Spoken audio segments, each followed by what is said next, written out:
Hey guys, Lord here. I'm a little late getting to this, but I got a little news story I'd like to talk about coming out of Japan. So last week, Japan executed this dude named Shoko Asahara, the leader of this doomsday cult called Aum Shinrikyo. For those of you who don't know, Aum Shinrikyo did a terrorist attack on a Tokyo subway in '95 in which they released sarin gas, and they did another gas attack on another train several months beforehand.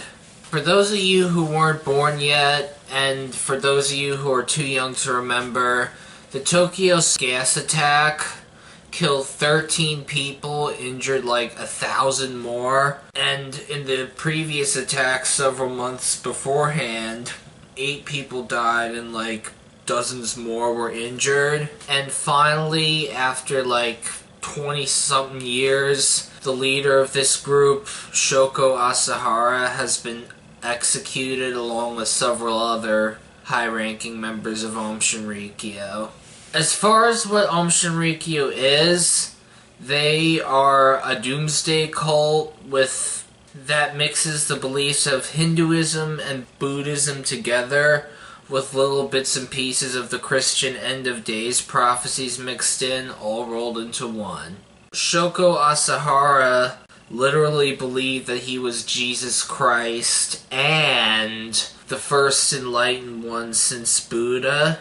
And another thing this group believed was that World War III was right around the corner and that they were the only ones who were going to survive. So it is a good thing that this guy has been executed, and a bunch of the group's higher-ups have been executed too. I read that after Asahara's execution he was cremated and that his fourth daughter wants his ashes to be buried at sea.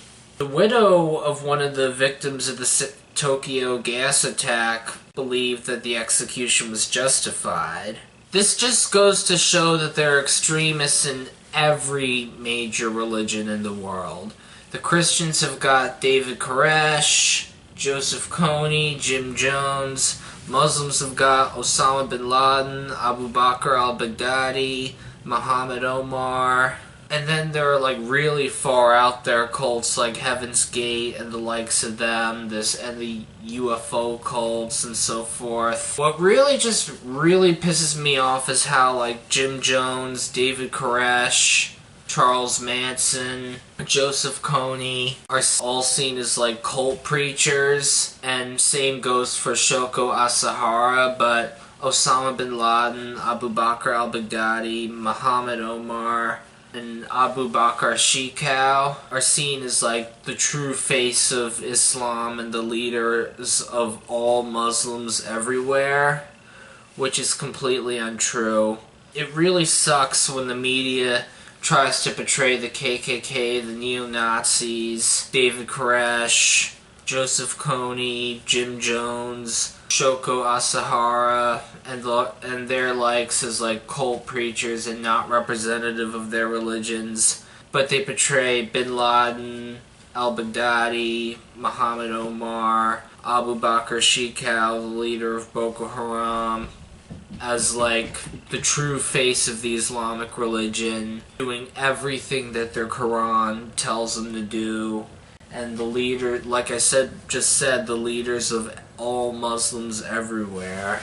I've read the entire Quran cover to cover, and I must say that 99% of what you see on the media about the Quran's teachings, what's inside it, is lies. There's nothing in there about forced conversions, terrorism, forced veiling of women, honor killings, female genital mutilation, and you don't get 72 virgins for killing an infidel. In fact, it is actually forbidden to force people to convert in the Quran. It's chapter 2, verse 256. And most of these so-called violent verses that are handpicked by these alt-right / new atheist commentators like Milo Yiannopoulos, Paul Joseph Watson, Alex Jones, Stephen Crowder, Ben Shapiro, Ayan Hirsi Ali, Bridget Gabriel, Robert Spencer,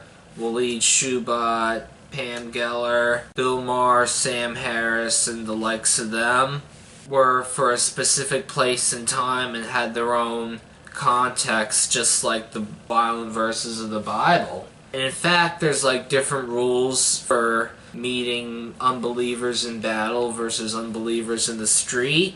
And another thing I'd like to make note of is that the Quran for women, all it says is to cover their privates and not draw attention to themselves, which can be interpreted many, many, many different ways. And another fun fact, the burqa did not originate with Muhammad and his time and place. The burqa was brought over to the Middle East by the Turks from Central Asia in the 1300s. And honor killings are a horrible cultural tradition that exists in many, many countries across the Asian continent that dates back thousands of years. Same thing with female genital mutilation. That's an ancient cultural practice in sub-Saharan Africa, especially in like West Africa and Northeast Africa. Dates back thousands of years, yet the media will have you believe that it's in the Quran and that Muhammad did it, and that's not true. But when you try to argue with these Islamophobic talk show pundits, they'll have like an answer for every possible thing you come up with. And I've seen their debate strategy too. It basically involves talking really loud, talking really fast, talking over you, regurgitating right-wing / alt-right propaganda, like the whole converter kill, forced veiling, 72 virgins, honor killings, FGM, etc., etc. And then when it becomes obvious that the other person knows what they're talking about and is smarter than they are, these Islamophobic talk show pundits will resort to things like wording questions certain ways to get the answer they want, like throwing irrelevant information to distract them, and then like taking what's near and dear to them, using it as ammunition, and basically gaslighting, like claiming they never said something that they actually did. And basically the whole point of that debate strategy is to get the other person to snap and go bananas, thus proving their point about quote-unquote violent leftists.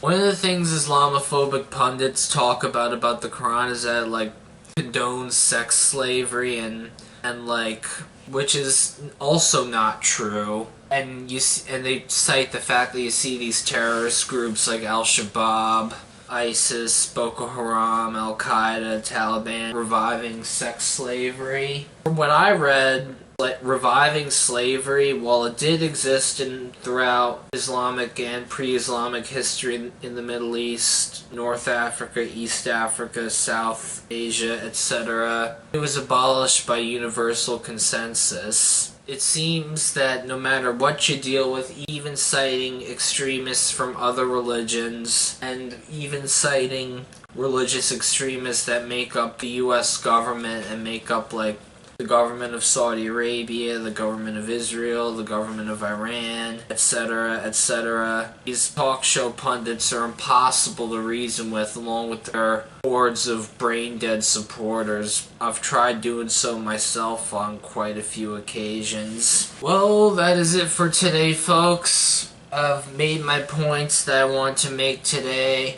I also want to make note that I'm probably not going to upload as much because I'm going to be working on my second book. Unfortunately, it didn't work out with the editor I was in talks with, so I'm going to be working on my second book some more, reading Volume 1 of Romance of the Three Kingdoms. We'll definitely post a review of that when I'm done, and maybe once I can get a working DVD player in my room, start watching Ikki Towson, the anime that's loosely based on this said book series. So I won't be uploading as much after tomorrow when my book comes, though I will be seeing Mamma Mia! Here We Go Again in the theater sometime and doing a review video of that.